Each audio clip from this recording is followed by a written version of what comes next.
ዳዊት ምን እያደረግን ነው? ለምን የሆነ ጸጥ ያለ ቦታ ፈልገን ስክሪፕት አንመርጥም? ደግሞ አስተማሪው የሚያለው አዲስና እውነተኛ ተውኔት መርጣችሁ ተለማመዱ ነው። ፌቨን አትሸውጂ። ይኸው ስክሪፕት ወረቀት ነው። ወረቀት ደግሞ እውነት ሊሆን አይችልም። አስተማሪው ፈልጎ ያለን ሰው የሚሸት እውነት የሚሸት ታሪክ ነው። ያን ደግሞ የምናገኘው ከመንገድ ላይ ነው። ምን ማለት ነው? መንገድ ዳር ቆመን ታሪክ ስጡን ብለን ልንነምን ነው? እንደዛ አይደለም። ይኸው ተዋናይ ማለት የሰውን አካሄድ አረማመዱን ሁኔታውን አይቶ ነው ቀይሮ ወደ መድረክ የሚያቀርብ። ስለዚህ እኛ ምን እናደርጋለን መሰለሽ? ምሳሌ ያንን ሰው ይኸው አይሽ፣ ሁሉም ሰው እዚህ ያለው በጠቅላላ የራሱ የሆነ ታሪክ አለው። ስለዚህ ምን እናደርጋለን መሰለሽ? ዛሬ የሆነ ሰውን መርጥና አካሄዱን አዋዋሉን አብረን እንውላለን። ሰው እንከተላለን እያልክ ነው? የምሬን ነው? ሌባ ልታስብለን ነው እንዴ? ሌባ አያስብለንም፣ ባለሙያ ነው የሚያስብለን። ገባሽ? አሁን ለምሳሌ ያንን ሰው በእጁ የያዘውን ጨርቅ አየሽው? አስተቃቀፉ ሕፃን ልጅ እንዳቀፈ ነው የሚመስለው። አየሽው? የሆነ ሚስጥራዊ ነገር አለው ማለት ነው እዚህ ጨርቅ ውስጥ። ሄዱን ደግሞ ይኸው ቀኝ እግሩን ጎተት ያደርጋል። ፌቨን ይሄ እኮ ነው ገጸ ባህሪ ማለት። ዳዊት የያዘው ጨርቅ ከብዶት ይሆናል ወይ ደግሞ እግሩን አሞት ይሆናል። አይደለም ፌቨን፣ አይደለም። ምንሽን ታደርጊያለሽ? እርምጃውን ከሱ ጋር እያመሳሰለን እንከተለዋለን። ነይ አሁን እኔ ምንሽን አድርጊ። ነይ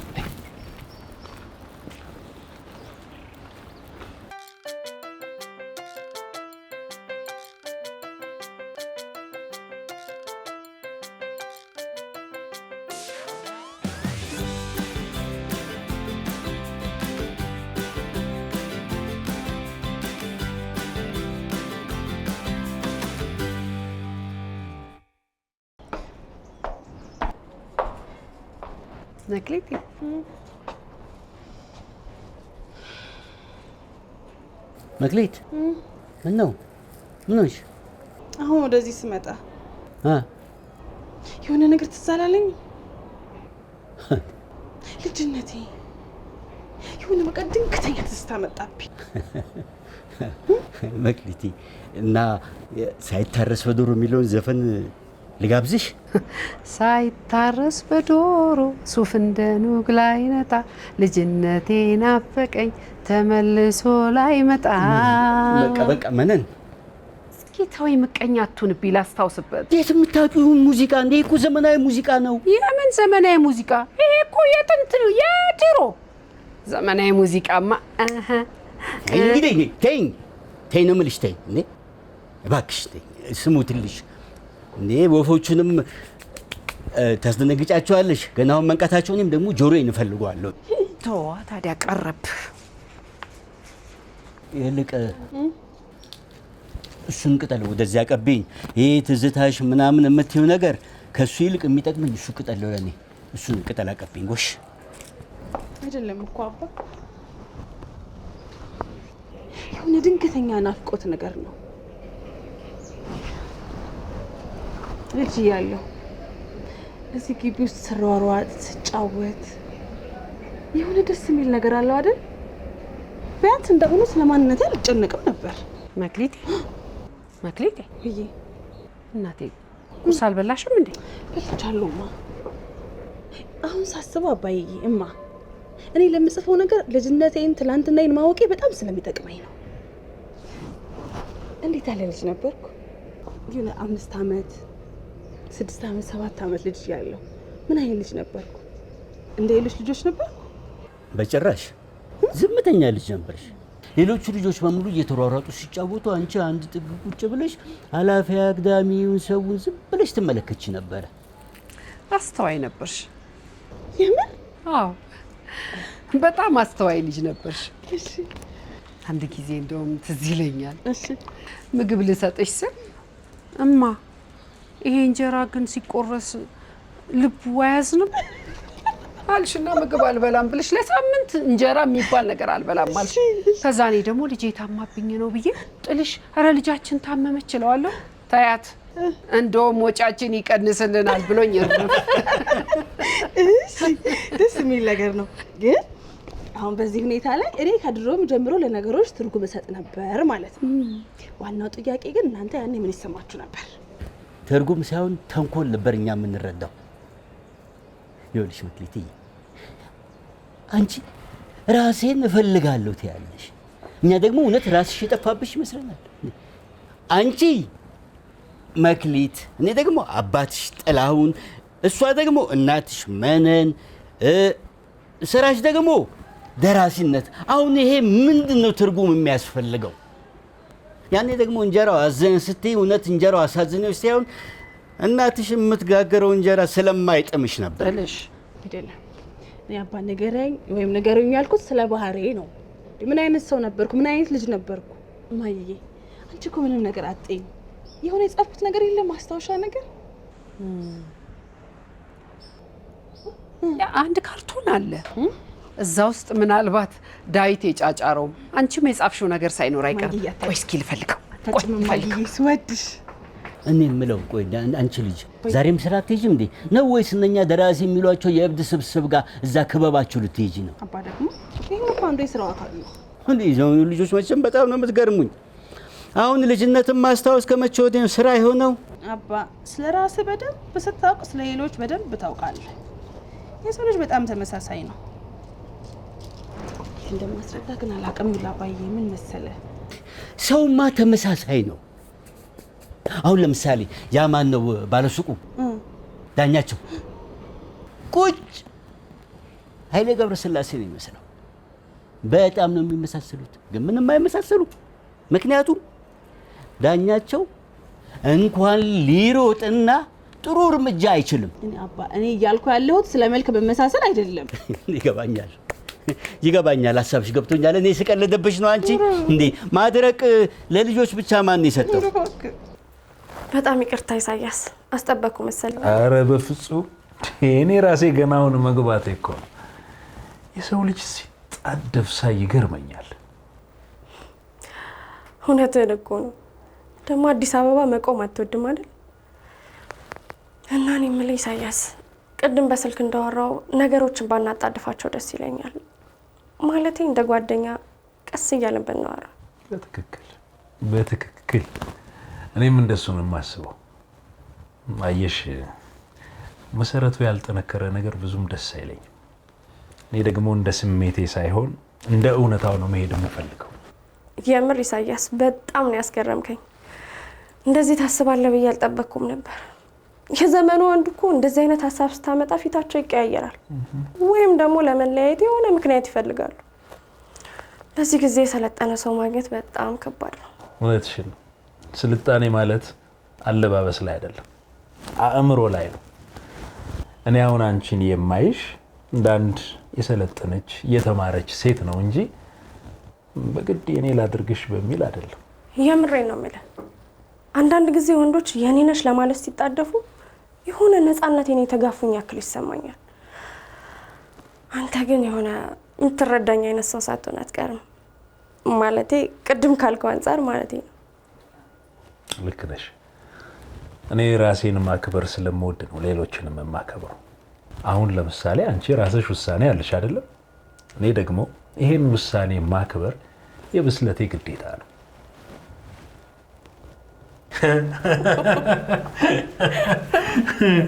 ነይ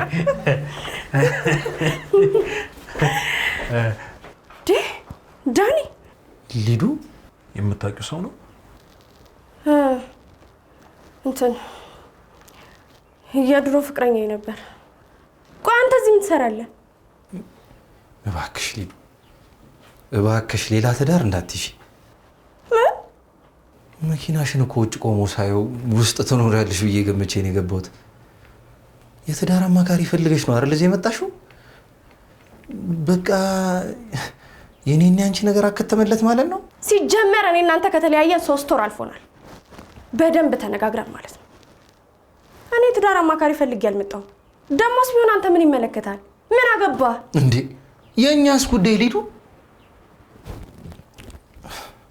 እኔ እኮ አሁንም ድረስ ስላንቺ ማሰብ አላቆምኩም። የምርህን ነው ዳንኤል? ያንተ ትልቁ ችግር እኮ ይሄ ነው። ሲጀመር እንደዚህ አይነት ነገር እዚህም ለማውራት ቦታውም ጊዜውም አይደለም።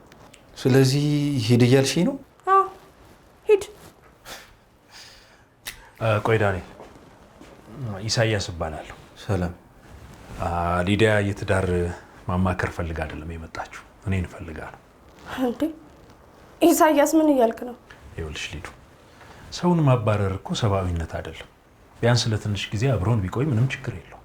ግድ የለህም ኢሳያስ፣ እሱ ቢሄድ ይሻላል። ቆይ ይኸውልሽ ሊዱዬ፣ ጓደኝነት ማለት እኮ ሰውን ከነችግሩ መቀበል ማለት ነው። አታይም ፊቱ ላይ የሚነበበው ግራ መጋባት? ይህን ግራ መጋባት እኮ በከንቱ የምናልፈው አይደለም። የምን ግራ መጋባት? በቃ ታዩ፣ ግድ የለሽም፣ በእኔ ጣዩ። ና ዳንኤል።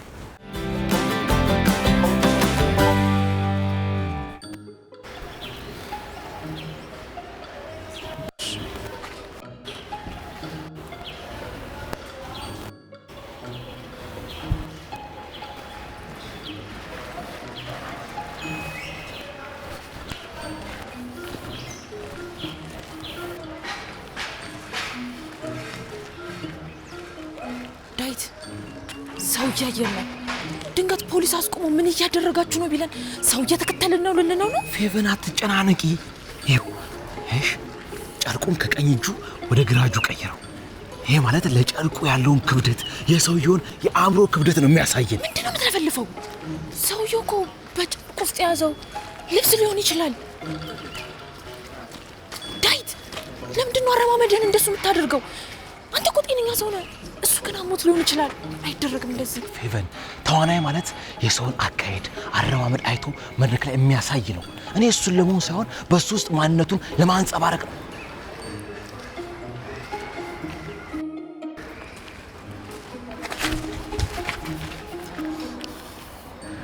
አየሽ፣ የሆነ ነገር ጠርጥሯል። ይህ ሰው ቀላል ሰው አይደለም። የሆነ ሀገራዊ ሚስጥር የያዘ ሰው ይመስለኛል። ዳዊት ሰውየው ሀገራዊ ሚስጥር ቢይዝ ኖሮ እንደዚህ በከተማው ጨርቅ ይዞ ይራመድ ነበር? እመኚኝ፣ የሆነ ነገር እናገኛለን። እመኚኝ። አሁን ደግሞ እመኚኝ፣ ተመልሶ ዞሮ ይሄዳል።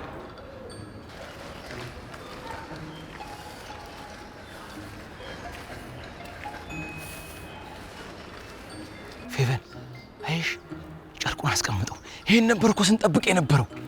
ይኸው እዚህ ጨርቅ ውስጥ ማለት ትልቅ የሆነ ታሪካዊ መረጃ አለ፣ ወይ ደግሞ ጥልቅ የሆነ ጥበብ ውጤት አለው። ዳዊት እኔ የሚታየኝ የሆነ የተጠቀለለ ነገር ብቻ ነው።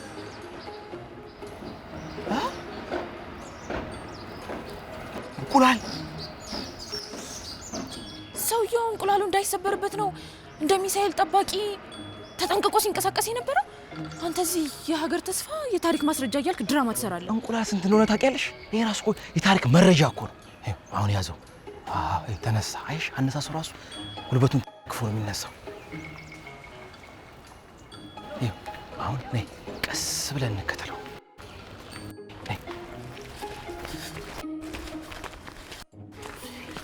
ዳዊት አይበቃህም እንዴ? ለምንድን ነው የምትከተለው? ምን ሆነሽ ነው? የእንቁላሉን መጨረሻ ሳላቅም እንዴ? ምን ሆነሽ ነው? እዚህ ድረስ ተከትለ ነው መጨረሻውን ሳናውቅ ተቀመጥንማ። ምን ሆነሽ ነው? ትምህርቱ ምን ላይ ነው የሚሆነው? ትምህርት የሚሆነው መጨረሻውን ስታውቂው ስታጠናቅቂው ነው። ዳዊት ለመጨረሻ ጊዜ ሐኪም ቤት ሄድከው መቼ ነው? ሐኪም ቤት? እኔ አባቴ ሐኪም ስለሆነ እኔ ሐኪም ቤት እንዳደግኩ ነው የሚሰማኝ። ግን ለምን ጠይቅሽ? አይተው ነይ፣ አሁን ለማንኛውም ነይ።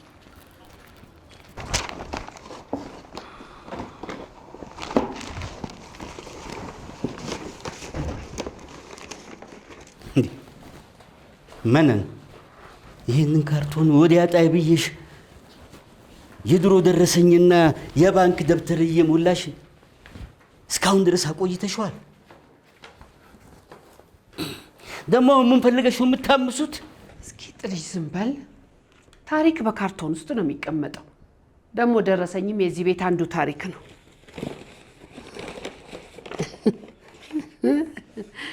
መክሊት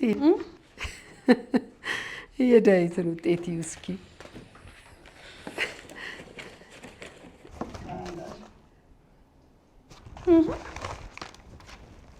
የማሄዳው ውጤት ነው 16 ከመቶ። እማዬ ሂሳብ እኮ 16 ከመቶ ነው ያመጣው።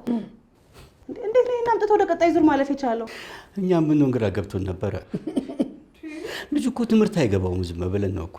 አንድ ጊዜ አንድ ፈተና ላይ አስተማሪው ሚስተር ኤክስን ፈልግ ብሎ ሰጥቶት እኔ ሰው ምን አስፈልገኝ ሂዱና ፖሊስ ጠይቁ አላለም እንዴ? ኤክስ ነው።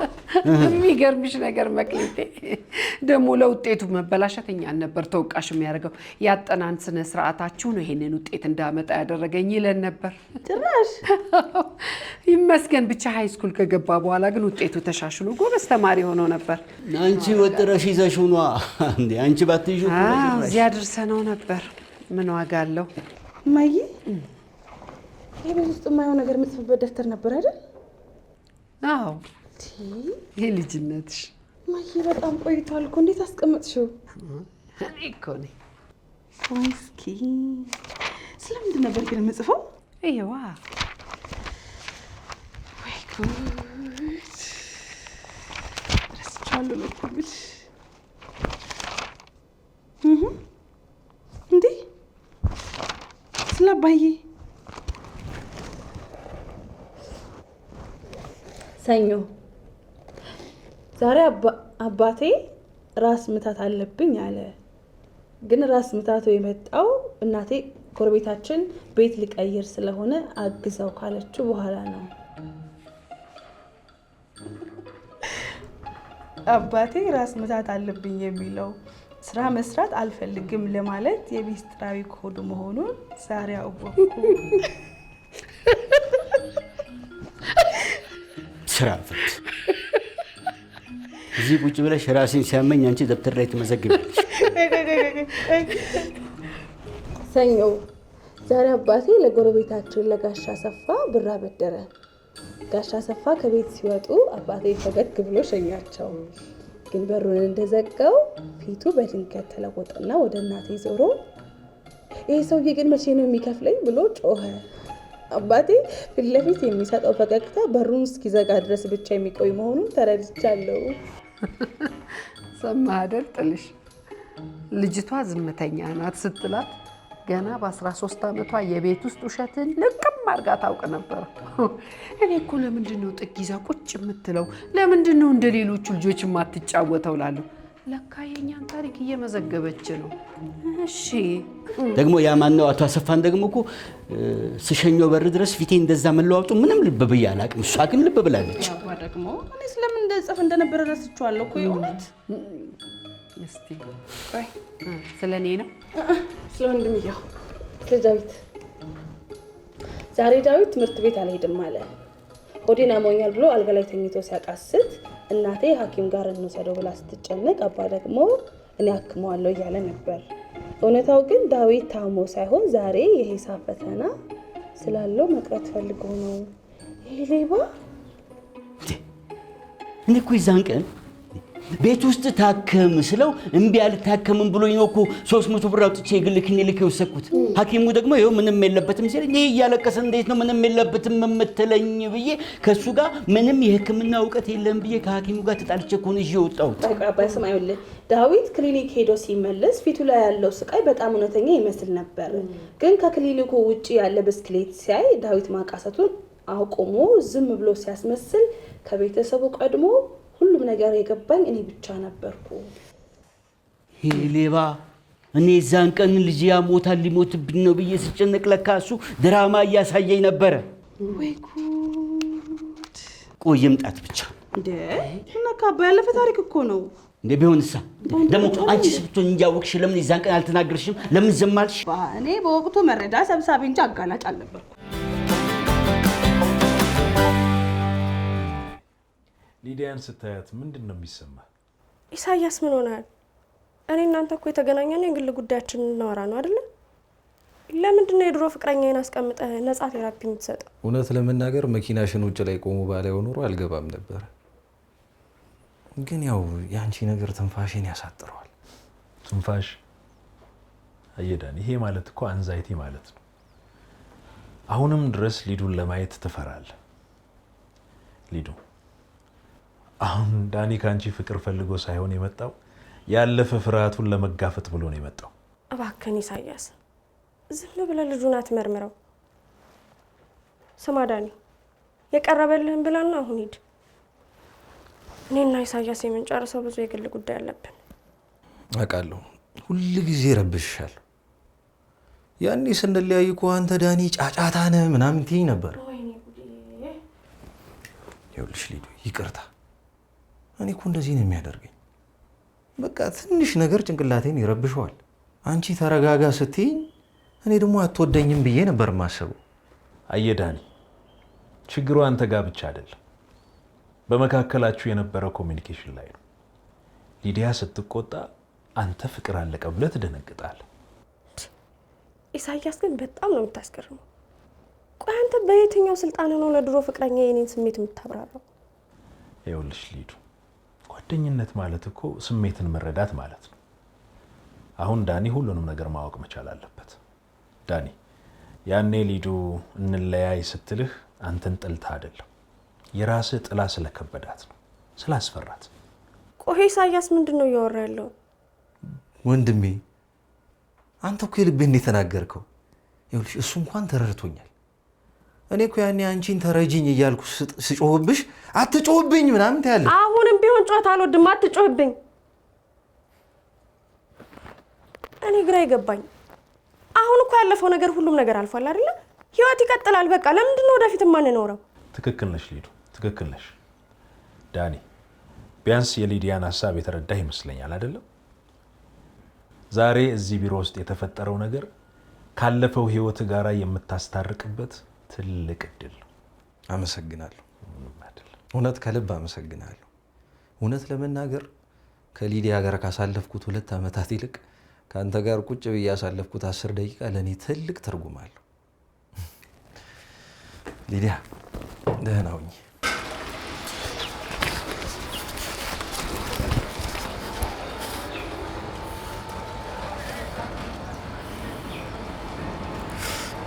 በቃ ተገላገልን። ይኸው ቤቱ ደረሰ። ዳዊት አንተ እኮ አታፍርም? መቼም ቤቱ ድረስ እንከተለው ትላለህ አይደል? ግድ ነዋ እንዴ። አሁን እኮ ነው ትክክለኛው ትዕይንት የሚጀምረው። ዳዊት እኔ ለራሴ ርቦኛል። ምን መሰለሽ፣ ገጸ ባህሪው አሁን ሲገባ የሚቀበለው ሰው አለ ወይስ የለም? ያኔ ነው ገጸ ባህሪው ሙሉ የሚያደርግልን። ነይ አሁን ተከተኝ።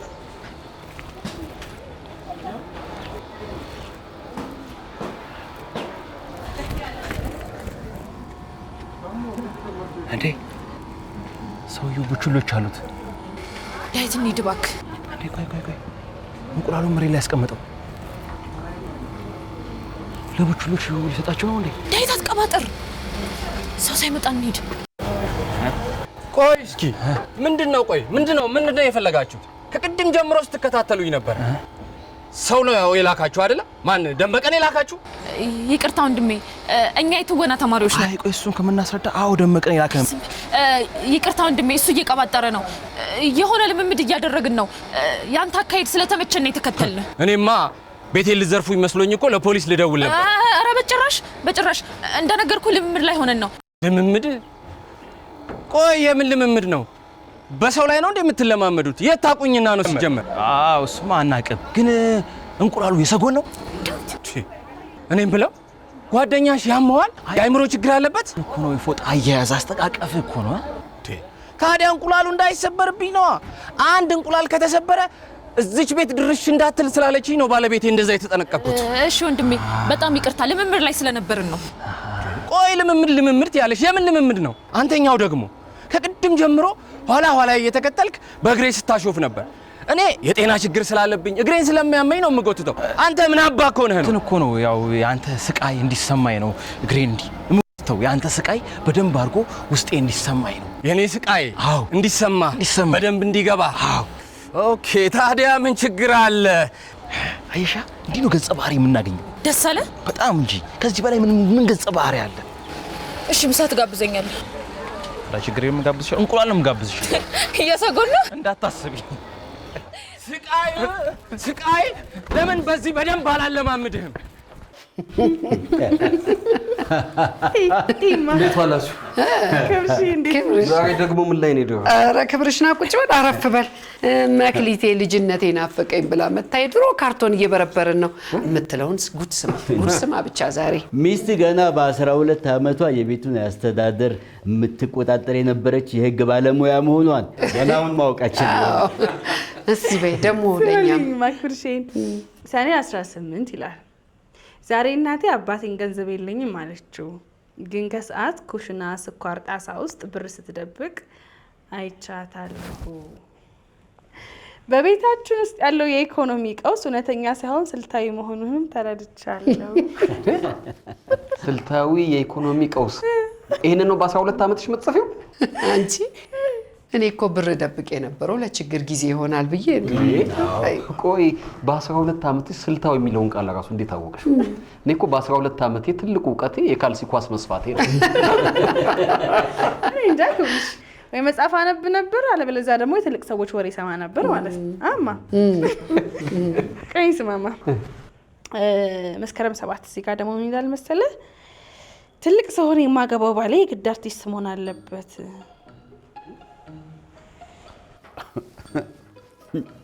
ልቀጥለው? አዎ እንዴ ቀጥይ አንብቢ እስኪ። ምክንያቱም ሁለታችን ከሰዎች ጫጫታ ርቀን ደመና ላይ ቁጭ ብለን ስለ ነፍሳችን እናወራለን።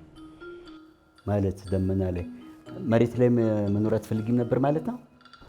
አርቲስት ማለት ሰዓሊ ወይ ሙዚቀኛ ነበር ማግባት የምትፈልጊው ማለት? እንግዲህ ሐኪም አግብተሻል። እንግዲህ ረፊው እንዴ እኮ የድሮ ታሪክ ነው። ደመና ላይ ሳይሆን ይኸውልሽ ሆስፒታል የሚውል ነው። ስለ ነፍስ ሳይሆን ስለ ደም ግፊት እያወራ የሚኖር ሰው። መክሊት ቆይ የድሮ ሀሳብሽን አይነት ባል ስላልሆንኩ ማጎልብሽ ነገር ነው ይሄ? ኧረ ክብርሽ ተረጋጋ። ምን ነው ይሄ? ድሮ ታሪክ ነው አይደለም ወይ? አርቲስት ሲባል ድሮ ትልቅ ሰው ይመስለኝ ነበር ማለት ነው። ልጅነት ክብሩ። ለማንኛውም አንተ አሁን ዶክተር ነህ፣ ተርፈሃል። እንዴ አርቲስት ብትሆን ኖሮ እኮ ምግባችሁም ቀለም ሊሆን ነው። እውነቴን ነው እንዴ መክሊት። ለማንኛውም ራሴን አላቅም እንዳትይ እሺ? ራስሽን አንቺ በደንብ አውቀሻል። መነን እንዴት ነው ምግቡ አልደረሰም ነው ወይስ ዛሬም ስልታዊ የኢኮኖሚ ማፈግፈግ ውስጥ ነን? ኧረ ደርሷል። ቆይ ላምጣ።